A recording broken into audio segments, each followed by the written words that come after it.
보이는 게 전부일까? 여러분, 지금 눈에 보이는 5가지를 주보 1번에다가 한번 적어볼까요? 눈에 보이는 5가지. 주보 1번에 한번 적어보세요. 네, 지금 보이는 것만. 지금 눈으로 보이는 것만 적어보세요. 5가지. 주보 펼쳐보면 1번이 있어요. 1번에다가 5가지를 한번 적어보세요. 사람도 괜찮고요. 사물도 당연히 괜찮고요. 네, 여기 눈에 보이는 게 참 많이 있어요.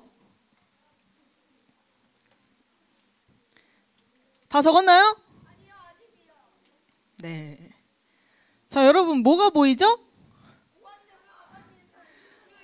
5학년 4반이라는 팻말이 보이고 또 뭐라고? 손가락이 보이고요. 또 사람, 옆에 있는 친구 얼굴도 보이죠. 또 연필, 선생님, 또 에어컨, 또 머리카락, 또 피아노도 있죠. 또 날파리가 있어요? 날파리. 그럴 수 있죠. 또 네네. 박스가 보이고요. 또 시계, 가방, 또 하나만 지칭해서 또 뭐가 있죠?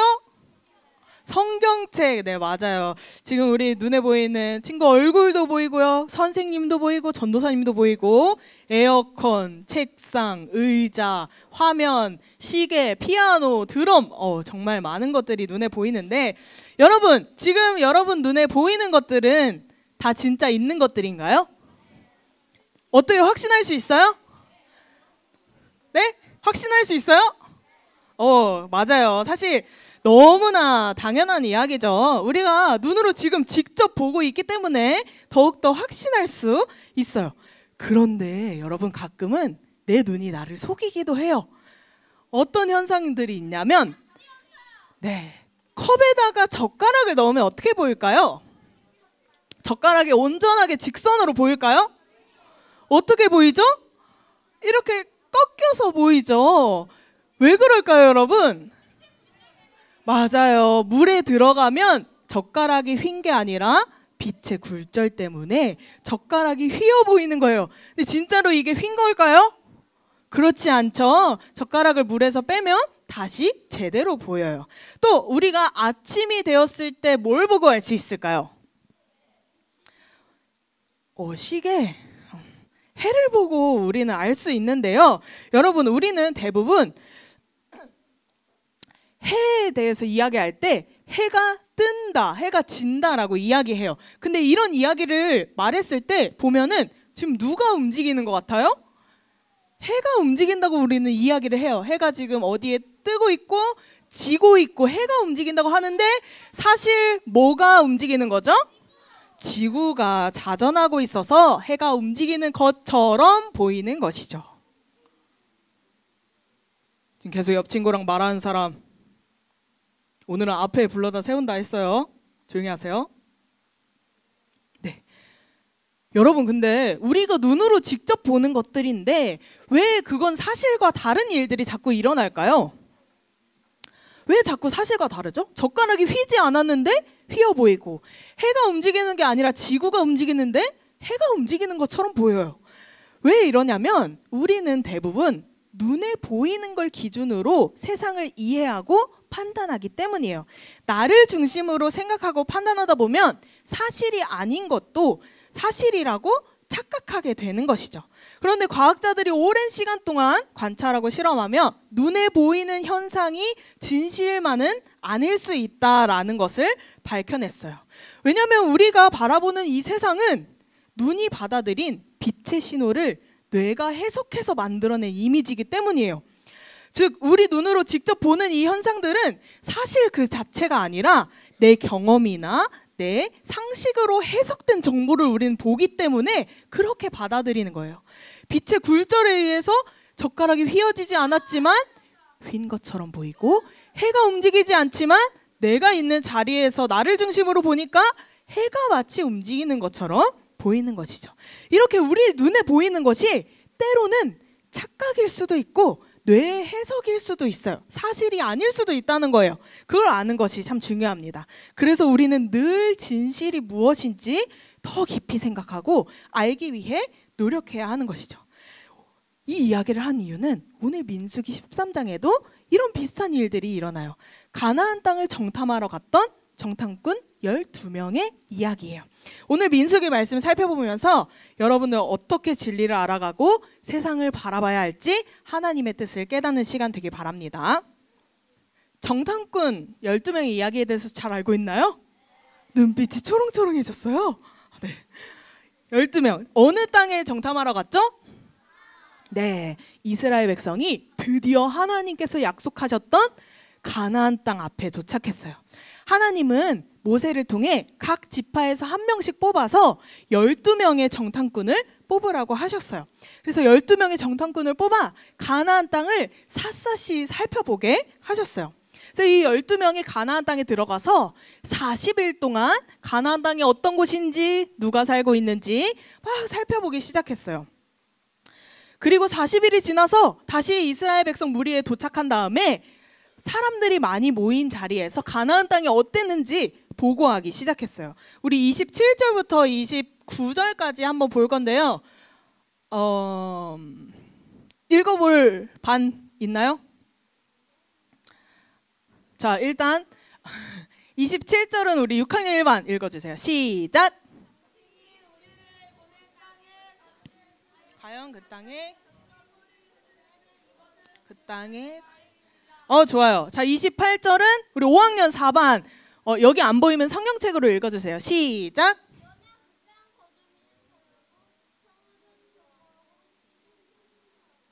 아낙 자손을 보았으며.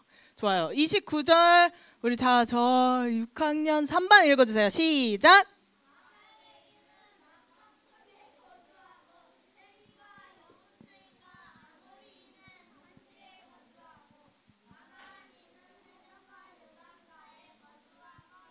아멘. 잘했어요.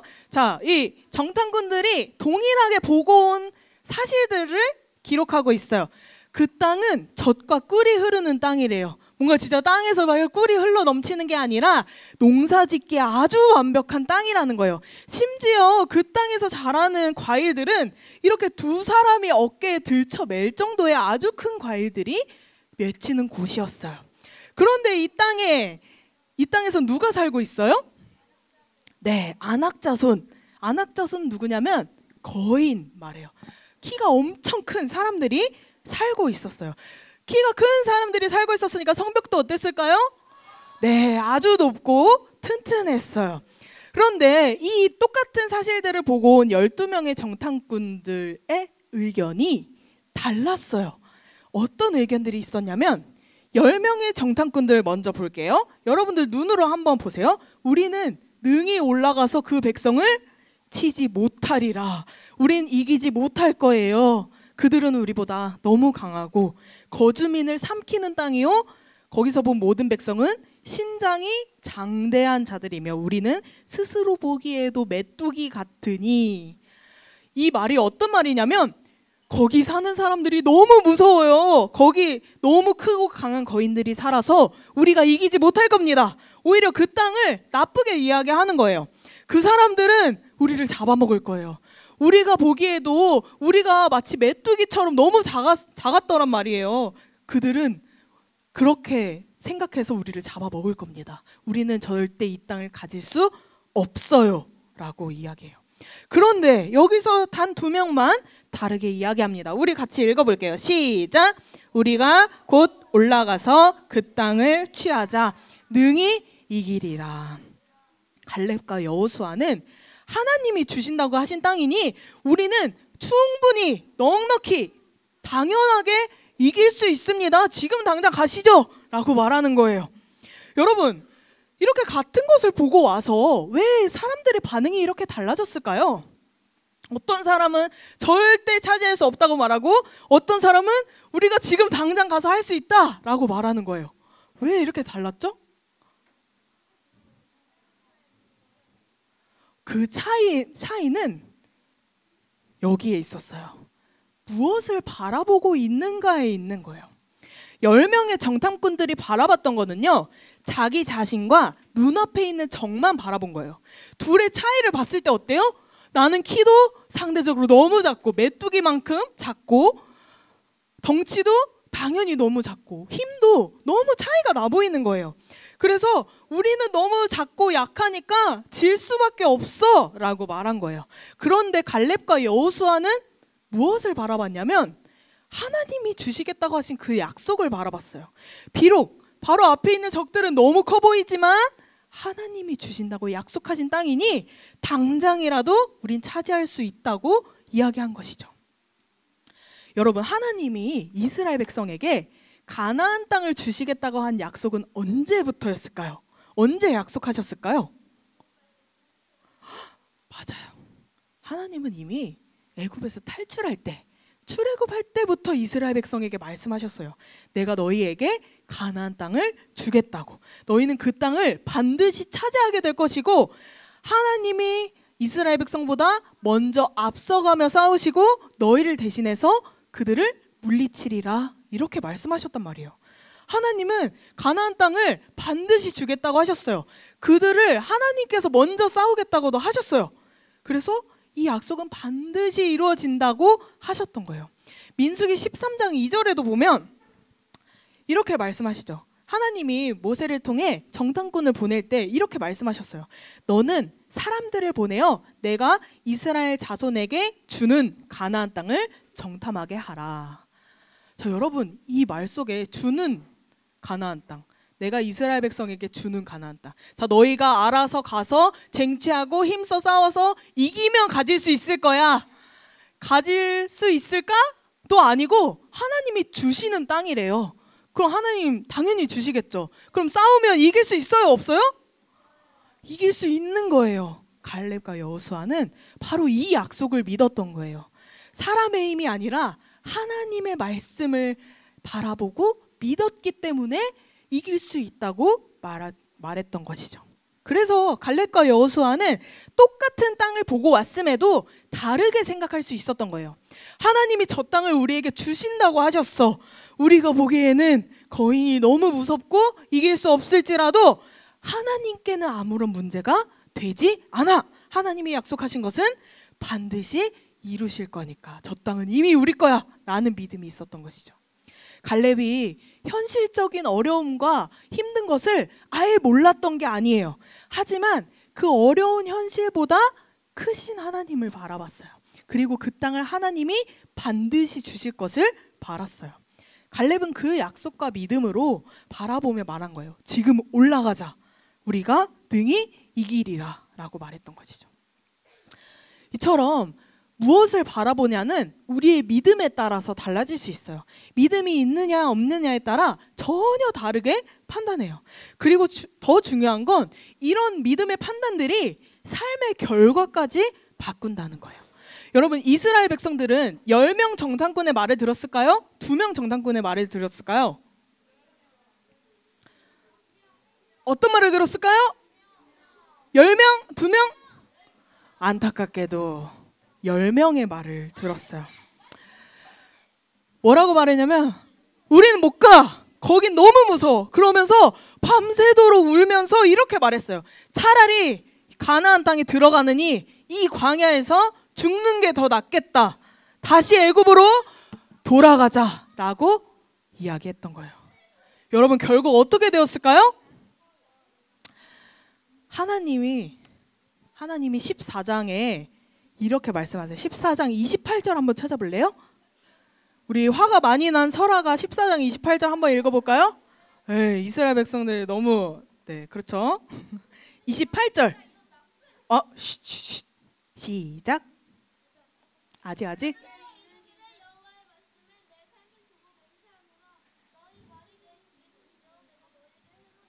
아멘. 하나님이 뭐라고 말씀하시냐면 하나님은 그렇게 하나님의 약속을 믿지 않는 이스라엘 모습에 슬퍼하시고 그들이 말한 그대로 되게 하셨어요. 그래, 너희가 광야에서 죽는 게 더 낫다고 했으니 그대로 되게 하리라 라고 하셨어요. 그래서 이 사람들은 결국 가나안 땅에 들어가지 못하고 광야에서 40년을 헤매다 죽고 말아요. 그 다음 세대가 돼서야 가나안 땅에 들어갈 수 있었어요. 여러분, 믿음이 없는 판단은 결국 하나님의 뜻을 놓치고 하나님과 멀어지게 만들어요. 여러분, 근데 우리도 때로는 많은 사람이 주장하는 것을 옳다고 여길 때가 있어요. 우리가 의견이 갈릴 때 정하는 방법이 뭐죠? 다수결을 많이 사용하잖아요. 그런데 이런 다수결은 하나님의 뜻이 맞을까요? 자, 절대 차단 같은 거는 사실 절대 안 좋은 건 없어요. 그냥 그거에 대해서 안 좋은 게 있을 수도 있다는 거예요. 여러분, 12명 중에 10명이 부정적인 말을 했어요. 하나님의 약속을 믿지 못했어요. 2명만 믿음의 말을 했죠. 근데 사람들은 다수의 말을 들었어요. 왜냐하면 여러분들도 다수가 맞다고 하면 왠지 모르게 그게 더 맞는 것 같기도 하고 이런 생각이 들 수 있기 때문이에요. 근데 결과가 어땠어요? 네, 40년 동안 헤매다가 죽는 결과만 나왔죠. 여러분, 하나님의 뜻은 다수결로 정해지는 것은 아니에요. 다수결이 나쁘다가 아니라 하나님의 뜻은 그렇다는 거예요. 진리는 숫자가 많다고 해서 바뀌는 게 아니거든요. 한번 생각해 봅시다. 여러분, 하남교회 이렇게 소년부실에 있는데 누군가 문을 열고 소년부실에 들어와서 하나님은 없어! 다 가짜야! 라고 말하면 어때요? 하나님 슬퍼하셔. 왜 저래? 저 사람 이단 아니야? 라는 생각이 우리 머릿속에 있어요. 저 사람이 이상한 사람이다 라는 생각을 할 거예요. 그런데 반대로 여러분들이 혼자 예수님 믿는데 아무도 믿지 않는 식당에 갔어요. 거기 있는 모든 사람들이 하나님은 없다고 말해요. 그럼 거기에서 이상한 사람은 누굴까요? 내가 되겠죠. 왜냐하면 10명 중에 9명은 하나님이 없다고 말해요. 근데 거기에 나만 하나님이 있다고 말해요. 그럼 그 무리에서는 내가 이상한 사람이 되는 거예요. 여러분, 이럴 때 우리는 어떻게 해야 될까요? 그 사람들의 말을 들어줘야 할까요? 네, 우리는 이런 선택의 순간들을 매일 마주하게 될 거예요. 여러분들이 지금 교회에서는 여기 있는 모든 사람들은 하나님을 믿어요. 여기 있는 모든 사람들 예수님에 대해서 알고 예배드릴 줄 알아요. 그렇기 때문에 찬양하고 기도하고 말씀 집중해서 듣고 대답하고 하는 게 전혀 이상한 일이 아니거든요. 그래서 쉬워요, 오히려. 그런데 정작 믿지 않은 사람들이 많이 모인 교실 같은 데서는 우리가 믿지 않는 친구들과 선생님의 눈치를 보게 될 수도 있는 거예요. 믿지 않은 사람들이 많아질 때 그 사람들이 옳다고 하는 게 너무 강하기 때문에 우리는 작아져요. 과연 내가 정말 맞을까? 라는 생각도 들게 되죠. 세상에 나가보면 하나님을 믿는 사람을 소수처럼 여겨요. 그리고 하나님은 본 적이 없으니 없는 거라고 없다고도 말하죠. 그럴 때 여러분도 같이 흔들릴 수 있어요. 나도 진짜 하나님 본 적 없는데? 하나님 만난 적 없는데? 진짜 없는 게 아닐까? 근데 여러분, 많은 사람들이 말했다고 해서 내가 믿는 하나님이 진짜 사라질까요? 내가 1명이고 100명이 하나님 없다고 말하면 하나님이 사라지나요? 1000명이 말하면 하나님 없어지나요? 그렇지 않아요. 여러분, 아무리 많은 사람들이 하나님 없다 그러고 이 세상의 모든 사람들이 하나님이 없다 그래도 하나님이 사라지지 않아요. 하나님 없어지지 않아요. 우리가 그럴 때 필요한 게 바로 믿음이에요. 믿음의 눈으로 진리가 무엇인지 우린 바라봐야 돼요. 믿음의 눈으로 본다는 것은 하나님의 약속의 말씀을 붙잡고 해석하고 바라보는 거예요. 히브리서 11장에 이런 말씀이 있어요. 믿음은 바라는 것들의 실상이요 보이지 않는 것들의 증거니 선진들이 이로써 증거를 얻었느니라. 보이지 않아도 하나님이 약속하셨다면 그것이 진짜인 거예요. 그걸 믿는 사람들을 통해 하나님이 계시다는 증거가 되는 것이죠. 하나님은 약속을 믿는 사람들에게 그런 것들을 이겨낼 힘을 주세요. 지금 당장 내 눈앞에 보이는 걸 믿는 게 믿음이 아니에요, 여러분. 어떤 게 믿음이에요? 보이지 않는 하나님의 약속을 바라보는 것이 믿음이에요. 여러분, 믿음은 뭐라고요? 자, 다 같이 읽어볼까요? 시작!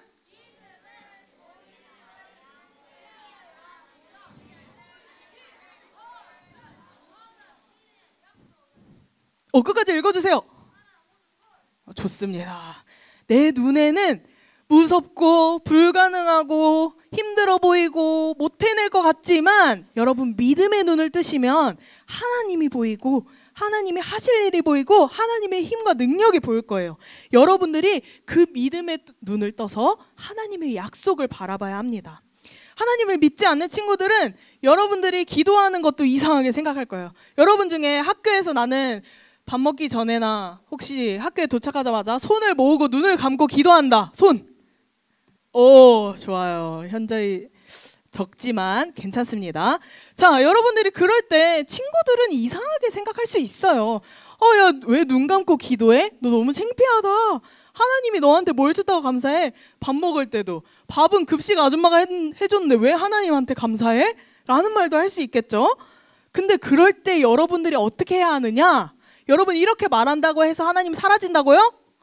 안 사라진다고요. 여러분들은 계속 하던 일을 계속하면 돼요. 반에 있는 모든 친구들이 틀렸다고 해서 절대 진리가 달라지지 않습니다. 하나님을 믿는 우리의 모습이 항상 일관성 있게 같아야 돼요. 기도할 때마다 친구들이 옆에서 뭐라 한다? 그러면 더 기도하세요. 더 기도하는 모습을 보여주세요. 그렇게 하면 우리의 모습을 통해 친구들에게 하나님이 전해지는 거예요. 계속 친구가 뭐라 하는데 내가 계속 똑같이 기도해요. 그러면 그 친구가 쟤는 계속 상관없이 계속 기도하네? 진짜 하나님이 뭐가 있나? 라고 생각하게 되는 거예요. 그렇게 매일매일 우리 마음속에 하나님 나와 함께 하신다. 하나님 나를 인도하신다. 하나님이 약속하신 건 반드시 이루신다. 라는 마음으로 다짐하고 많은 사람들이 이상하게 바라봐도 진리의 말씀대로 행동해 보세요. 그럼 여러분들의 모습도 하나님의 뜻을 따라가는 믿음의 길로 변화가 돼 있을 줄 믿습니다. 여러분 우리의 눈은 내 경험, 내 지식을 통한 해석된 것을 바라보고 있어요. 눈으로 보았다고 해서 전부가 아니에요. 눈에 보이는 현실에 흔들리지 말고 보이지 않는 하나님의 약속을 믿으며 믿음의 눈으로 세상을 바라보는 여러분들 되길 바랍니다. 눈에 보이지 않아도 하나님은 살아계시고 오늘도 우리와 함께 하세요. 그런 살아계신 하나님을 먼저 바라보는 여러분들 되길 축복합니다. 반드시 약속을 이루시고 힘을 주시는 하나님을 믿고 그 믿음으로 세상을 바라보는 소년부 친구들 되기를 예수님의 이름으로 축복합니다.